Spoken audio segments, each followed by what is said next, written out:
Hi guys, this is probably going to be the last video for a little while unless somebody asks some questions. You can see my 3 of my 4 children here because uploading these things has been a nightmare, but I did just want to do a short little thing about the importance of experimenting because it has come to my attention that, yeah, on the pumpkin video I used like 6 different shades of orange and another shade of yellow, and not everybody got to Hobby Lobby when they were having the big sale with the 40% coupon and whatnot, so not everybody has the huge set. So the only thing that I can say to that, the only answer I have is don't be afraid to experiment with your colors a little bit. The first thing I would do, and this is in fact the first thing I did do whenever I first started doing colored pencil, is make a grid.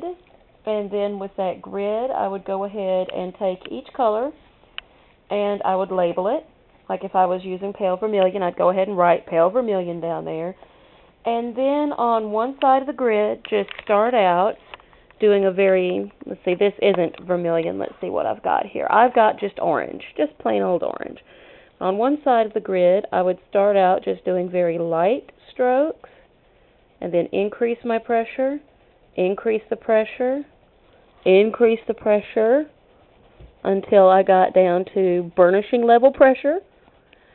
And then just go ahead and do that for every color that you have, and that will give you a good idea of what you have to work with.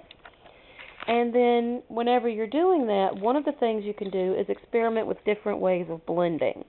So for instance, if you make a big enough one, if it's tall enough, you could actually say go on the bottom. Let me turn my page here so I can actually get to it a little better without my shadow falling on it quite so much.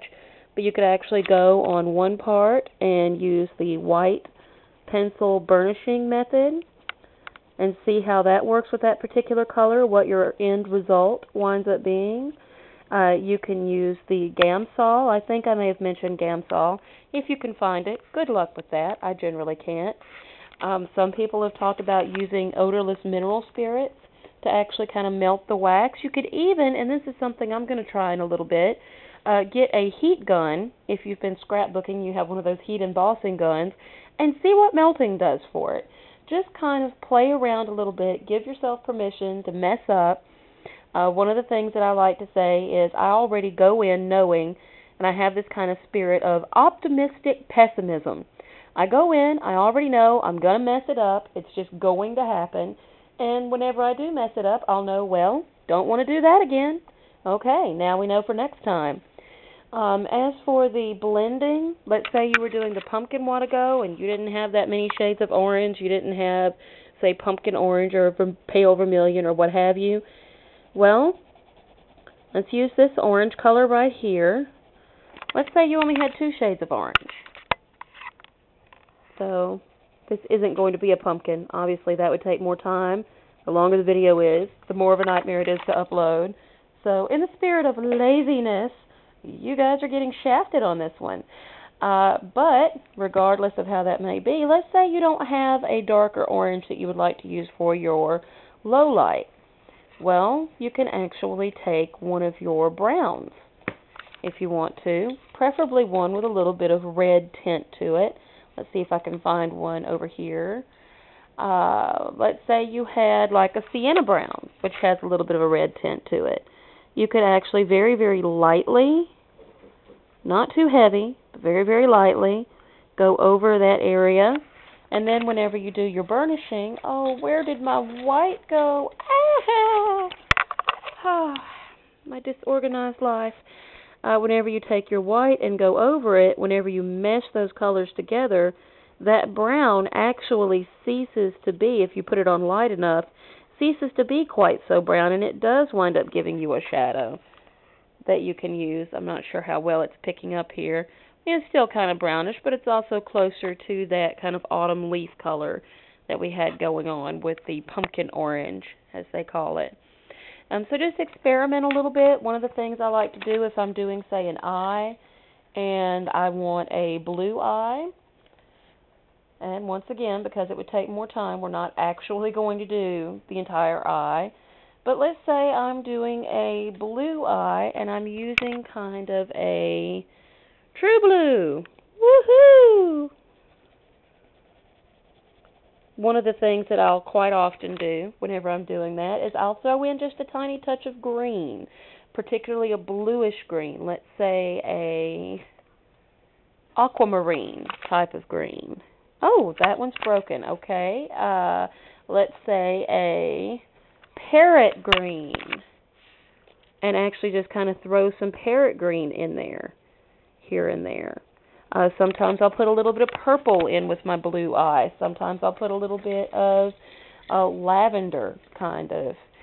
So just experiment with it a little bit. Don't be afraid to see what happens whenever you do random weird things with it. And don't forget that if you go in knowing you're going to mess up just from the get-go, then you're not upset when it happens. You just say, oh, well, something else that I won't do again. And I find that's actually quite necessary for myself. I don't know about the rest of you guys, but if I don't go in with that attitude, then I start getting pressured and I start feeling kind of like I just can't do it, like there's just no way that I'll ever be able to be talented enough to draw a pumpkin. Oh my God. And then I stress out and then it becomes a self-fulfilling prophecy. So just play around a little bit. The other thing, this has nothing to do with color pencil, but it sort of does. Zentangle. This goes toward what I'm talking about with experimentation. They actually encourage you to just kind of see what happens, go with the flow. And if you've ever heard of Zentangle, which this is how you spell it, right there, if the camera will focus for me. But Zentangles, they basically have this idea of one stroke at a time. You can do any pattern, no matter how difficult it is, if you just concentrate on one line at a time. And they have all these lovely little patterns that they can teach you how to do on their website or what have you. And if you find that you are, oh, that is not Zentangle, that is Celtic Knotwork. But if you find that you are kind of blanking out when you face the blank page, that you're under pressure and you just can't make yourself put a line down because you feel like you're going to mess it up and you just can't take that, one of the things that I found that is very useful to do is to just do a Zentangling session, 20 minutes or less even. Just do some of these random Zentangle type doodles, and it gets you out of your own head a little bit. Some of them are actually even very complex looking. Bucky is one. But it kind of gets you out of your head a little bit, kind of helps you to relax and get into the flow of drawing. Kind of like for you writers out there doing a writing exercise that actually is not your novel. So you don't mind if you mess it up. It's not a big deal, but it just kind of gets you warmed up. So that's it. That's all we're going to do here for now. And I hope you guys have happy crafting and keep experimenting, keep playing around, see what happens. Kibbit says hi.